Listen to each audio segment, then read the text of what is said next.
1830 rue du Bac, 1846 La Salette, 1858 Lourdes, 1871 Pontmain, 1876 Pellevoisin, 1917 Fatima, 1932 Beaurain, 1933 Banneux, 1947 l'île Bouchard.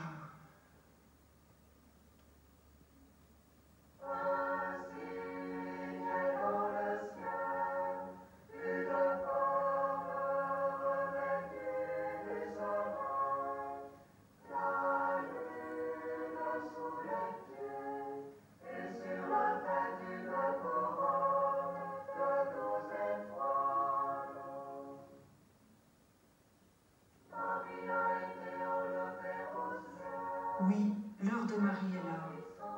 Face au danger qui menace le monde, la voici qui vient plus terrible qu'une armée rangée en bataille. Elle vient vaincre le mal, car depuis l'origine, Dieu a mis une hostilité entre la femme et le serpent. Elle lui écrasera la tête et il l'atteindra au talon. Oui, l'heure de Marie est là. Elle est la colombe de réconciliation qui ramène le pauvre monde déchiré à Dieu.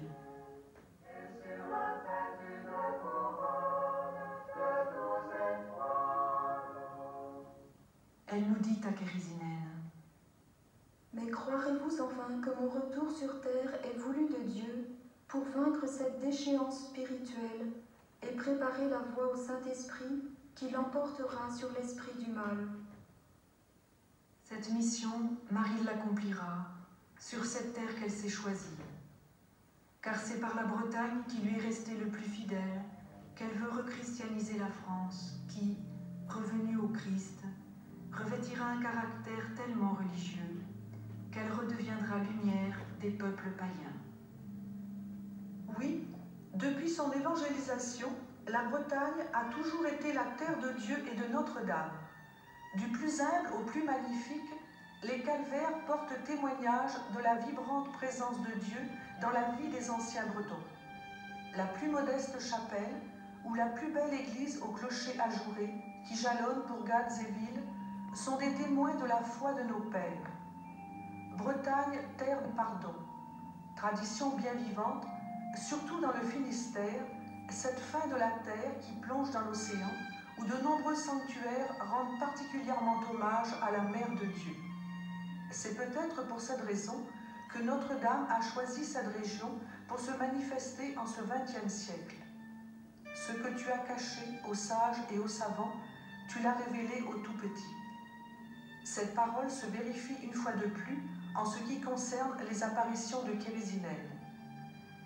Kérisinen est un hameau de la commune de Plounéville-au-Christ, entre Brest et Morlaix, au cœur du riche Léon, qui, à cet endroit, voit ses terres fertiles couronnées de choux-fleurs et d'artichauts descendre en doux vallonnement jusqu'à la mer. Mais pays rude, balayé par les vents. Dans ce hameau de Kérisinen, 3 maisons. L'une des plus petites se compose à gauche d'une porcherie, à droite d'une étable et d'une grange, et au-dessus d'un grenier où l'on entrepose le grain après la moisson. À l'intérieur, une pièce unique au sol de terre battue. Des lits clos, une armoire, un vaisselier à côté de la cheminée, une table et des bancs composent le mobilier. C'est ici que vivent Yves Ramonet et sa femme. Au fil des ans, 9 enfants y verront le jour.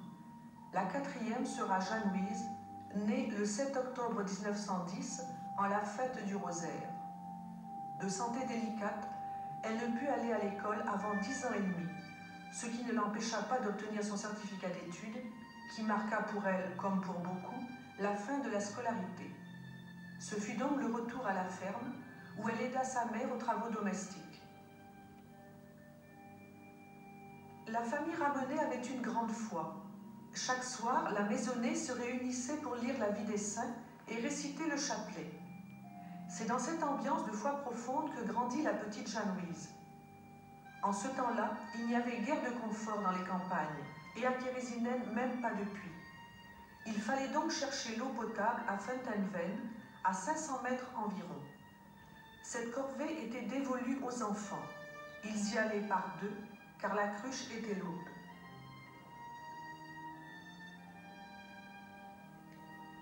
En 1927, Madame Ramonet et deux de ses enfants mourront de la typhoïde. Au fil des années, les enfants ont été placés dans des fermes ou sont entrés dans la marine. Monsieur Ramonet va donc faire revenir une de ses filles pour aider Jeanne-Louise à tenir la maisonnée. Mais il va mourir peu de temps après, en 1930. En 1936, Jeanne-Louise fait partie du pèlerinage diocésain à Lourdes. Elle en revient partiellement guérie. Nous sommes à la veille de la guerre, et c'est ce moment que Notre-Dame va choisir pour apparaître pour la première fois. Le 15 septembre 1938, vers 11 h du matin, Jeanne-Louise, assise sur un talus, gardait ses vaches en tricotant. Soudain, survint une très vive lumière, dans laquelle apparut une très belle dame, paraissant 17 à 18 ans, vêtue de bleu et blanc. D'instinct, Jeanne-Louise avait reconnu la Sainte Vierge, mais réservée, elle n'en parla à personne. À la deuxième apparition, le 7 octobre 1939, sur l'ordre de la Sainte Vierge, elle s'en ouvrit à son confesseur, qui lui ordonna le silence, ce qu'elle fit. La guerre et ses horreurs déferlèrent sur le monde durant de sombres années.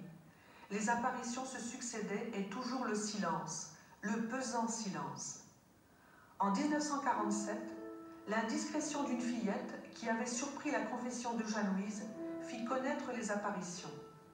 En 1949, une habitante des environs, étant malade, spontanément, ses voisins se réunirent pour réciter le chapelet. Elle fut guérie. La nouvelle se répandit à travers la région, la foule accourut. Fin 1949, en témoignage de guérison, une personne de Seine-et-Oise offrit une guérite en verre pour protéger une statuette de la Vierge.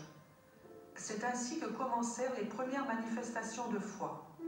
On récitait le rosaire à genoux devant la guérite et le mauvais temps n'arrêtait personne. Sa sœur s'étant mariée, Jeanne-Louise est désormais toute seule. En 1952, un événement important va avoir lieu.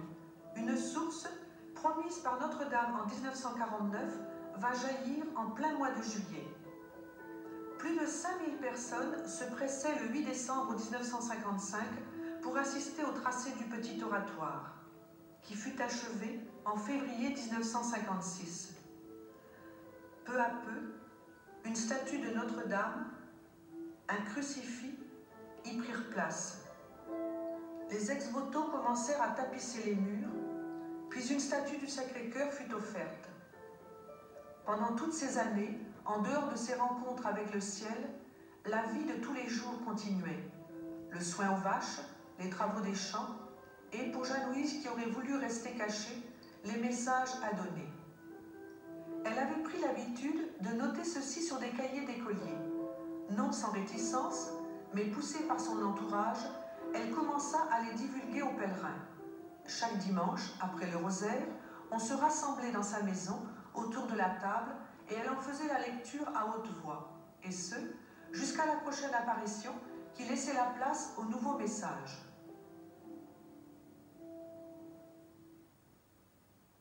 Les années 70 vont être véritablement des années d'essor pour Thérésinelle. Peu à peu, les rangs des pèlerins s'épaississent et Jeanne-Louise ne peut plus y faire face toute seule. À sa demande, une association, les Amis de Thérésinelle, sera créée. Deux tâches vont lui incomber d'ordre spirituel et matériel. Tout d'abord, la propagation des messages au moyen d'une brochure, puis la frappe d'une médaille et d'une image instamment demandée par Notre-Dame. Ensuite, ce sera l'aménagement de la source afin d'en faciliter l'accès. Puis, la construction d'un grand oratoire est décidée. Le 12 septembre 1976 a lieu la pose de la première pierre, moment tant attendu et chargé d'émotions. Puis, les travaux commencent.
17 septembre 1978, jour de l'inauguration, en présence de plus de 12 000 personnes.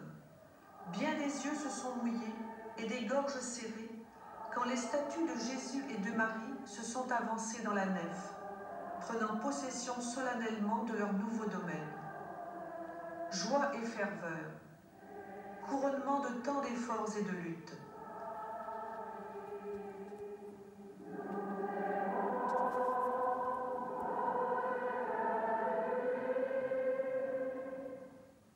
Le rosaire étant récité chaque jour à Kérésinène, c'est tout naturellement les mystères du rosaire qui ornent les vitraux de l'oratoire depuis 1979. Ils servent de support à la prière des pèlerins qui viennent en ce lieu, spécialement chaque mois, aux grandes fêtes du Christ et de sa mère.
Les années ont passé.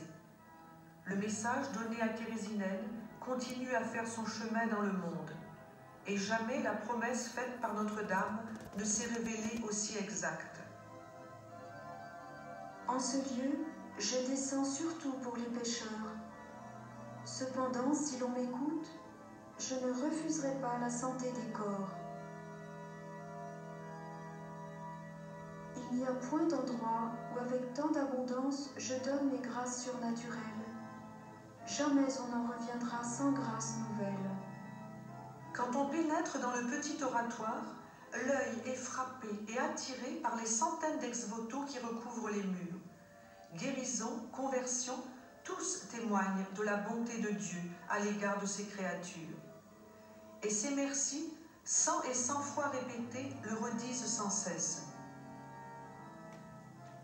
En effet, depuis la première guérison en 1949, les grâces n'ont cessé d'abonder. Et si, à ce moment-là, seule la prière accordait ses faveurs, l'eau miraculeuse jaillit en 1952, délicate attention de Notre-Dame, va être le signe tangible pour beaucoup. Cet adolescent de 15 ans, opéré d'une péritonite, mourant, est guéri presque instantanément après avoir bu de l'eau. Ce petit garçon asthmatique au dernier degré, totalement guéri après avoir bu de l'eau.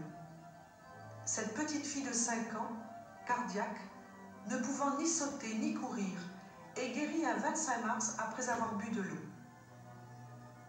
Et toutes ces conversions, qui sont bien souvent un secret entre l'homme et Dieu. Beaucoup, en venant à Kérésinène, ont retrouvé la foi et la pratique religieuse. Notre-Dame est là, qui attend ses enfants pour les conduire à son Fils. Cette protestante, découvrant l'amour de Marie et se convertissant à la foi catholique. Cette personne de 81 ans, qui ne pratiquait plus, et venant à Kérésinène plutôt en curieuse, clouée sur place, sur le seuil du petit oratoire, faisant le bilan de toute sa vie et en demandant humblement pardon. Il lui fut beaucoup donné, puisqu'elle retrouva aussi l'usage d'un bras atrophié. Oui, vraiment en ces lieux, le ciel accorde tous les jours une moisson de grâces insignes. On peut maintenant se poser une question. Pourquoi tant de personnes sont-elles attirées par Kérésinène? Bien sûr, il y a l'invitation de Jésus et de Marie à y venir. Il y a les conversions, guérisons et grâces multiples accordées en ce lieu. Mais il existe aussi un autre trésor à Kérésinène, un trésor plus caché, les messages. C'est-à-dire ce que Jésus et Marie sont venus dire à Jeanne-Louise et à travers elle, à nous tous. Ce sont sur ces messages que nous allons maintenant nous pencher. Nous savons que les apparitions de Jésus et de Marie se sont échelonnées sur 27 ans, du 15 septembre 1938 au 1er octobre 1965, et qu'il y en a eu en tout 71. Si Marie choisit la fête de Notre-Dame des Sept Douleurs pour apparaître la première fois, ce n'est qu'à la 7e apparition qu'elle donne son nom. Je suis la mère du Christ, ce Christ si aimé dans ta paroisse. Je désire être honorée et invoquée en ce lieu sous le nom de Notre-Dame du Très Saint Rosaire. Marie aime tant la prière du rosaire qu'elle en prend le nom et demande plus de 10 fois dans ses messages de le réciter souvent, mais en méditant, car le rosaire sans mystère est comme un corps sans âme.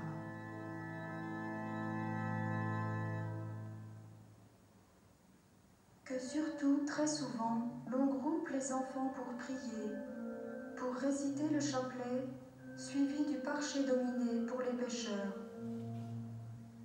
Récitez surtout très souvent le rosaire, prière par excellence, car par ces mystères, elle renferme toute la doctrine que l'Église vous enseigne. Et bientôt, lorsque les historiens chercheront quel est l'événement qui a changé la face du monde et lui a apporté paix et prospérité, ils découvriront que ce ne fut pas une bataille, mais une prière offerte pour le monde entier, dans le véritable esprit du catholicisme. Ce sera le plus grand événement religieux dans l'histoire du monde moderne.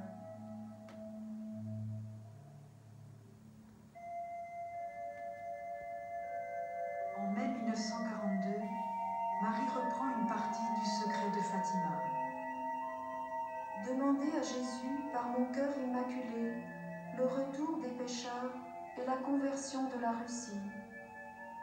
Toutes les fois qu'il te sera possible, communie donc le premier samedi en honneur de mon cœur immaculé, chose que je demande depuis de longues années sans qu'on y prête attention. Puis, en 1949, Notre-Dame prophétise la proclamation de son Assomption et de sa royauté universelle. Montée au ciel, corps et âme, triomphalement portée par les anges, couronnée reine du ciel et de la terre par la très sainte Trinité, compatissante, je veille sur mes enfants de la terre. En novembre 1950, le pape Pie XII proclame comme dogme de foi l'Assomption de Marie, et en 1954, sa royauté universelle. Et cette année-là, comme une confirmation, Jeanne-Louise aura 3 visions du mystère de l'Assomption, où Marie sera couronnée d'un diadème royal.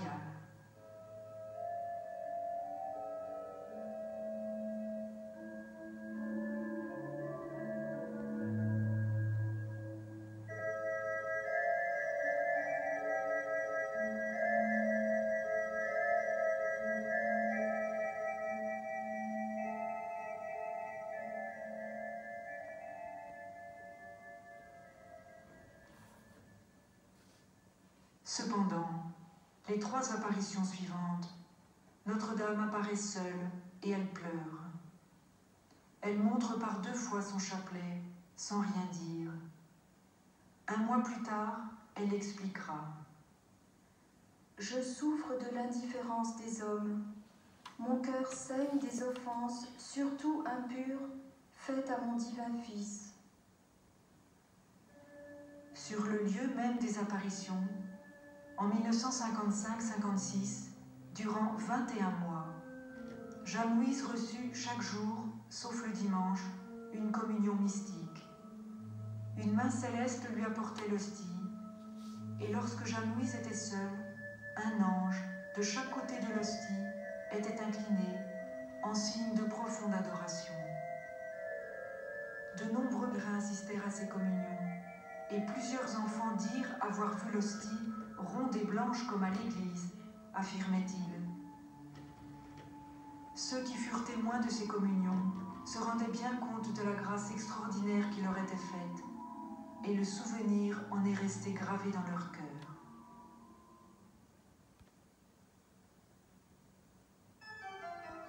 Le 1er octobre 1955, pour la première fois, Jésus apparaît aux côtés de sa mère. Mon fils et moi, par une délicatesse ineffable, daignons montrer nos cœurs entourés d'épines, recouverts de plaies symbolisant les péchés du monde.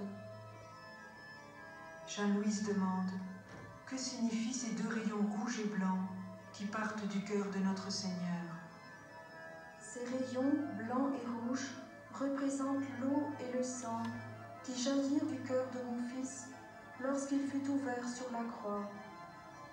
Le blanc symbolise l'eau qui purifie l'âme et le rouge, le sang qui est la vie de l'homme.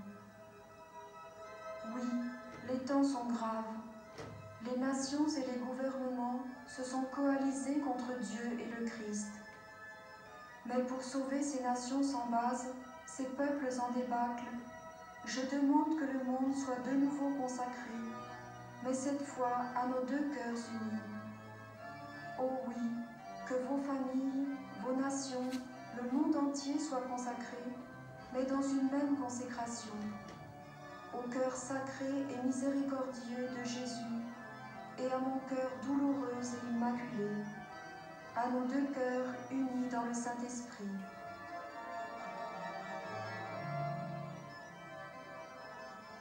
Mon cœur ne peut régner ni triompher sur celui de ma mère, car elle est reine comme je suis roi.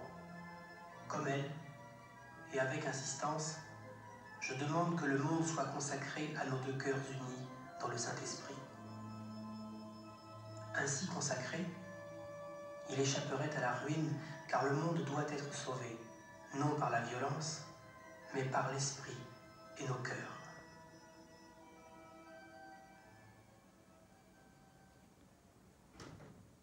Cependant, quelques mois plus tard, en octobre 1956, Marie pleure de nouveau.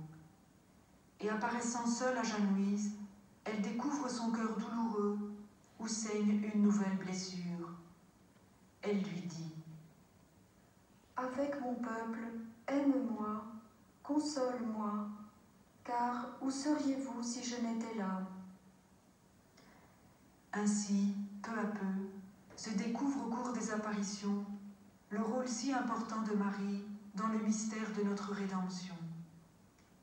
Rôle qui resta si caché durant sa vie terrestre, mais qui, petit à petit, est dévoilé au grand jour à l'Église par l'Esprit Saint. Aujourd'hui, après 20 siècles de christianisme, le Concile Vatican II nous livre les plus beaux textes concernant ce rôle éminent de Marie, que tant de saints ont chanté à travers les âges, et que Jésus résume de façon merveilleuse à Kérésinène. Lorsque le monde rejeta Dieu, mon Père, il m'envoya pour l'éclairer. Actuellement, le monde me rejette à nouveau. C'est pourquoi je vous ai envoyé ma mère. Sa lumière s'élève dans la nuit pour conduire le monde vers la paix.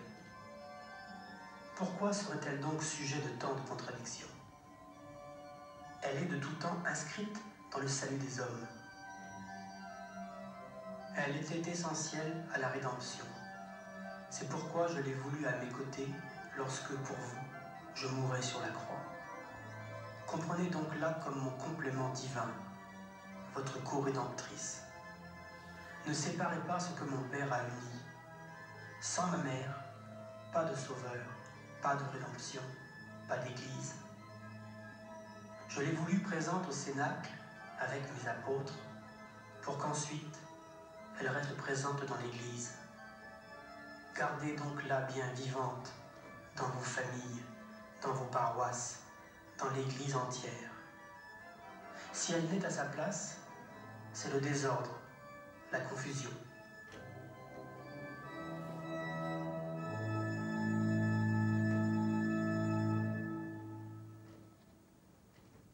Le 15 décembre 1959, Jeanne-Louise eut aussi une vision de la Sainte Famille. L'enfant Jésus donna ce message. Que la Sainte Famille soit votre modèle, un modèle de sainteté, de piété et de labeur. Je suis la sainteté. Ma très sainte mère est un modèle de piété qu'il faut imiter. Comme elle, soyez vos prières, le cœur toujours uni au mien, pour aimer et adorer notre Père des cieux. Saint Joseph est votre modèle dans le labeur. Cherchez d'abord à vous sanctifier, à demeurer en grâce avec Dieu. Ayez le regret de vos péchés de fragilité qui vous seront toujours pardonnés. Priez avec confiance et amour, puis votre travail vous deviendra facile, méritoire et efficace. L'année suivante, Padre Pio, le capucin stigmatisé de San Giovanni Rotondo en Italie, vint en bilocation visiter Jeanne-Louise à Kérésinène. Elle écrit « C'était un matin de l'été 1960. Je terminais mon ménage et d'un coup, je vis devant moi le révérend Père Pio. Il ne prononça aucune parole, mais il me sourit et me bénit, puis il disparut. En juin 1962, le Christ apparut seul à Jeanne-Louise, dans sa maison, 8 jours de suite. Il apparaissait vers 8 heures du matin, lui donnait la communion, puis lui parlait de l'Eucharistie. Comprenez-vous assez que j'ai créé l'hostie par amour, pour être la vie de votre vie? Le plus beau de tous mes miracles passe inaperçu pour un grand nombre. C'est mon Eucharistie. Beaucoup désireraient même me voir extérieurement. Mais toutes ces faveurs extérieures que j'accorde ne valent pas une seule communion. Elles vous donnent l'auteur de tout bien. Mon cœur vivant dans l'hostie est un miracle constant, perpétuel. Que vous faut-il de plus?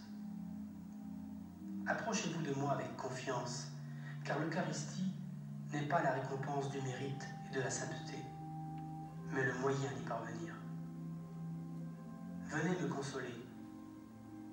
Venez souvent me recevoir dans la Sainte Communion. J'ai soif des âmes. J'aime toutes les âmes d'un tendre amour. Je suis si seul dans mes tabernacles de pierre. Je veux des tabernacles vivants qui me consolent par leur amour. Le 9e jour, Notre-Dame apparaîtra aussi auprès de son Fils. Ô mes enfants, si vous m'aimez vraiment, prouvez-moi votre tendresse filiale à la table sainte, à l'adoration auprès du tabernacle. Suivez-moi jusqu'au pied de Jésus. Le reste, lui et moi, nous le ferons ensemble. Si Marie est le chemin qui mène à Jésus, elle est aussi un guide sûr pour nous apprendre ce que doit être la vie intérieure de tout chrétien. Voulez-vous faire de rapides progrès dans les voies de Dieu? Alors, vivez de sa présence. La seule manière de vraiment prospérer, c'est d'être conscient de la présence de Dieu en tout. Comprenez que l'exercice de la présence de Dieu est un simple regard qui vous élève, vous unit à Dieu. C'est un silence respectueux devant la majesté d'un Dieu présent. C'est aussi une conversation douce et intime avec Dieu, où vous lui parlez comme à un ami. Allons, mettez-vous à l'œuvre. Ne vous découragez pas. Bientôt, vous ne tarderez pas d'aimer ce saint exercice et vous jouirez d'un grand calme, d'une grande paix.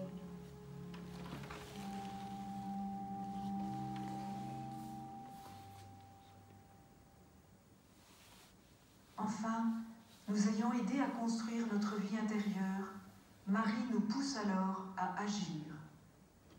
À l'exemple du Saint-Père, à la suite de vos prêtres, allez vous aussi, en chrétiens apôtres, à la rencontre de ces âmes qui, dans la nuit de leur vie, attendent quelqu'un qui leur redonnera l'espérance et leur redira l'amour de ce Dieu qu'elles ont oublié ou qu'elles n'ont jamais connu. Vivez d'amour et de charité, et vous montrerez au monde en révolution, mais assoiffé de paix, les vrais chemins de Dieu. Ma mission est de multiplier les enfants de lumière et de grouper les consacrés et les fidèles en un cœur et une âme, comme au temps de la Pentecôte, afin que vienne ce temps, le plus beau vécu sur terre, où Dieu régnera en roi d'amour. Oui, si Jésus et Marie ont choisi Kérésinène pour y venir et y demeurer si près de nous, c'est pour nous rapprocher de Dieu et nous faire vivre de leur message. Prière, pénitence, confiance.